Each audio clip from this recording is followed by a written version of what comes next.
begin with a headline, Senator. Iran directed its proxies in Iraq last night to attack our troops at al-Assad base. I know you served at al-Assad when you were a Marine in Iraq. My son served at al-Assad. A number of them have been wounded. We do not know the severity and nature of their wounds. How should the United States respond? Well, first of all, hearts go out to the service members. It sounds like it was 5 people who were injured. Like you said, we don't know how seriously. It reminds us a lot, Hugh, just to sort of put this in perspective, of the attack that happened in January, where you had, I believe, 3 service members who were killed. And what it suggests, first of all, is that our air defenses have been overwhelmed now twice in effectively the last 6 months. So this is something we have to be really, really careful about. We have a number of American troops over there who are effectively sitting ducks because if the Iranian proxies or the Iranians directly can overwhelm our air defenses, there are a lot of very soft targets right now. And this is something the Biden administration, the Harris administration has to fix. I mean, look, I think our response is you obviously have to hit back at the groups that did this, and you have to hit them hard. Unfortunately, I don't think the Harris administration has shown any willingness to reestablish deterrence. And in some ways, Hugh, the most important thing that we have to do is degrade Iran and its proxies' ability to wage war in the first place on our targets in the Middle East and, of course, on our allies. We have to remember, of course, that this is in the backdrop of multi-billion dollars of sanctions relief, which the Iranians have not used to sort of, welcome themselves back into the international community and start to build a more functional relationship with the United States. They have used it to build up a massive military capability that they're now using to kill and wound American service members. So we have to stop giving them money that they're clearly showing that they're using to hurt our people. And if we don't do this, then we really, I think, completely destroy the basic deterrence of the United States military in the region. Iran is threatening to attack Israel today, and they've been threatening it since the assassination of Haniyeh in Tehran 5 days ago. Should Israel strike back at Iran, or should they even strike preemptively if they have serious intel that Iran is going to launch yet another barrage of missiles at Israel? Hugh, I always hesitate to tell the Israelis what they should do. I think that the Israelis have earned the right to do what they think is in their best interest, and I think that we should be supportive of whatever they ultimately decide to do. We know the biggest threat to Israel is not an Iranian air attack. It's an Iranian nuclear capability. And I think that the Israelis really have to do what's necessary to prevent that from happening. It matters to us a great deal. It obviously matters to the Israelis more. But we have to remember, Hugh, that the Israelis really can't do what they need to do until until we give them the weapons that they need. And there's something just preposterous about Harris's approach here. And again, it is Kamala Harris's approach. This is not Joe Biden's presidency. He clearly doesn't know what he's doing or where he is. So this is Kamala Harris's calling the shots. What's so preposterous about their approach is they say that they want the Israelis to wrap up the war. And of course, that's true. We do want the Israelis to wrap up the war, but we want it to end with Hamas being functionally degraded as a military capability. And what the Kamala Harris and the entire administration, their approach doesn't make sense because they're prolonging the war. They're making it harder for Israel to achieve diplomatic breakthroughs with some of the Sunni Arab states. And they're doing all of this in a way that continues to stress Israel's military capability when we know the holy grail here is preventing the Iranians from getting a nuclear bomb. So the policy doesn't really make sense unless the goal is to make it easier to kill Americans, make it easier to kill Israelis, and make it easier for the Iranians to build a bomb. That is the net effect of the Harris administration, whether intentional or not. Last question about Israel and Iran and our support of them. How would you characterize the Biden-Harris policy towards Israel over the last almost 10 months since the massacre occurred on 10/7? Oh, it's been terrible, and it's been disgraceful. I mean, we just start here with a recognition that it wasn't just a terrible terrorist attack for the Israelis, though it certainly was. I mean, almost 30 Americans, I believe, lost their lives in the attack. I mean, you still have American hostages, and there's no sense here from the Harris administration that this is something that actually matters to us. There's no sense of urgency. There's no sense of outrage. Of course, they condemned the attack when it initially happened, but they immediately started to slow walk the support of military assistance. And again, Hugh, the most important thing for us is for the war to be over so that Hamas is no longer a viable military threat and so that Israel can reconduct the diplomatic peace. I mean, the fundamental goal of American policy in the Middle East right now should be to enable the Israelis, along with the Sunni Arab states, to build on President Trump's Abraham Accords and actually provide a regional counterweight to Iran, right? We can't do everything all at once. You know, I believe that, Hugh. So we would want the Israelis and the Sunni Arab states to sort of provide that counterbalance to Iran. What the Harris administration seems to want to do is to give the Iranians money and hope they don't use it to build additional military capabilities. It just doesn't make any sense. And clearly, if you look at how they've used that money, the Iranians have used that money, they're not doing it to become a more functional partner for the United States. They're using it to kill and attack us and our allies. Now I want to switch to the border. The three big issues in this election are inflation in the economy, immigration, and especially illegal immigration, and of course, Israel. Kamala Harris ran for president 5 years ago, and she spoke about the border then. Cut number 11, she is referring to Donald Trump's border policies then. Cut number 11, Vice President Harris. This is irresponsible. It's the height of irresponsibility for the commander-in-chief to suggest that we have to build a wall across our southern border because there are terrorists who are trying to invade the country. It couldn't be farther from the truth. You've been to the border as recently as 3 days ago, Senator Vance. I think between 50 and 60,000 Chinese communist citizens have crossed that border. I know hundreds on the watch list, the terror watch list, have crossed that border, and we know about them. What do you make of Vice President Harris's indifference to the border? Well, we know, of course, Hugh, she was the border czar, and they implemented a series of policies on day one, suspending deportations, reinstituting catch and release, that made the border crisis exactly what it is today.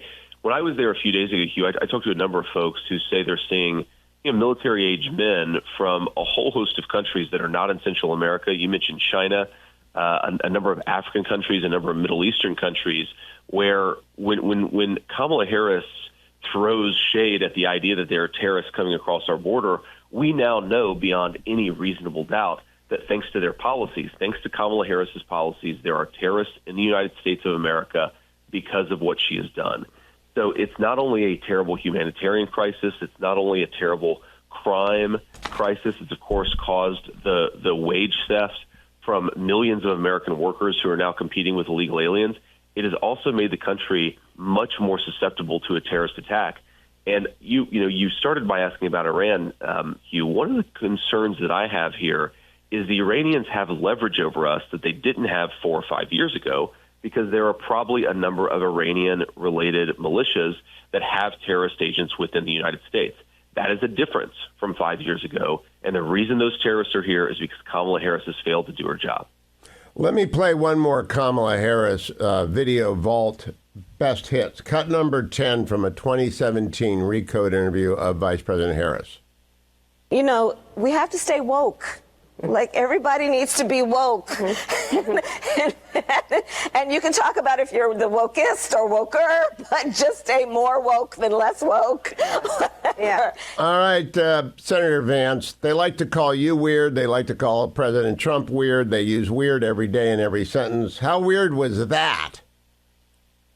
Well, it was really weird, Hugh, and I also don't even know what she means. I think that what she's talking about, of course, is the extreme progressive ideology that has taken root in our country. Yes. And, this is sort of the weird thing where you have the United States military doing trainings on diversity, equity, and inclusion, and making sure that there's, transgender support for members of the United States Marine Corps, and ensuring that our schools have bizarre materials on sexual identity for 7-year-olds, right? That is what woke means, I think, to most Americans. And Kamala Harris standing there celebrating it is really leaning into the fact that she is a San Francisco liberal, one of the more radical members of the United States Senate. And everything that she's done on social policy, on economic policy, has pushed our country in a really, really, to use the term, Hugh, weird direction. Now, here's the thing that I just can't quite get over about the Harris approach to this stuff is, she wants to sort of present President Trump and I as outside the mainstream. And yet, if you look on a whole host of social issues, I think a lot of our approach would be that we don't care what Americans do in the privacy of their own homes. We don't care who they sleep with. We don't care what people do.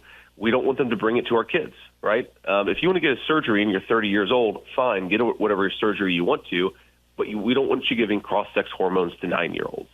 That is woke, and that is apparently what Kamala Harris has endorsed in stride. The most important thing to point out here, Hugh, is I would like to ask her what she means by those comments, and I'd like the American media to ask her what she means by those comments. But on issue after issue, Hugh, Kamala Harris refuses to sit and actually talk to the American people. She is running a presidential campaign out of a basement. She doesn't do real interviews. She doesn't answer tough questions. And it's clear that her own campaign realizes that if she has to answer for her own record, if she has to answer for the fact that she flip-flopped on every, she wanted to ban fracking and now she doesn't, and she wanted to defund the police and now she allegedly doesn't. If people know how much she has endorsed the far left elements of the liberal agenda, I think that they're going to realize that this is not a person they want as American president. But of course, I think she will also destroy our military. And I want to go there, Senator. In a column for the Washington Post after you were nominated, I commented that there are 800,000 veterans in Pennsylvania, 500,000 veterans in Michigan, 283,000 veterans in Wisconsin. Arizona has more than 450,000, Nevada more than 200,000. We have a minute to the break. I'm going to talk to you after the break as well. But generally, do these veterans care that you are a veteran when they go in to vote, do you think? I think they do, Hugh. They like to know that somebody has served alongside them. They like to know that somebody understands the sacrifices of military service. And they like to know that somebody like President Trump and I care about American strength and about projecting American strength to the world. They know that weakness invites aggression, and part of the reason they served is they wanted to keep their country safe. Kamala Harris, as we've talked about, has done a lot of things to make this country a whole lot less safe. Some Democrats made a bad choice to mock your military service, saying, oh, he might have been in the Marines, but he wasn't carrying a rifle at the point. And I told them every Marine is a rifleman. Every Marine is prepared to do everything. What do you make of people who make light of your duties in Iraq? Look, I think people just lie about political candidates, and the left lies about me and President Trump all the time. I did carry a rifle. I also carried a pistol. And look, I was an infantryman, Hugh. I've never claimed to be a grunt, but we certainly saw a fair amount of danger, and I did the job that the American Marine Corps asked me to do, and I did it proudly. And I think that's something to celebrate and not something to attack. Of course, when you have a Vice President Kamala Harris who wants to make the military more woke and wants to make it more left-wing, but doesn't actually have any sense of what's required to strengthen the American nation. Let me ask you what you think a Harris administration would do to our recruitment crisis, Senator Vance.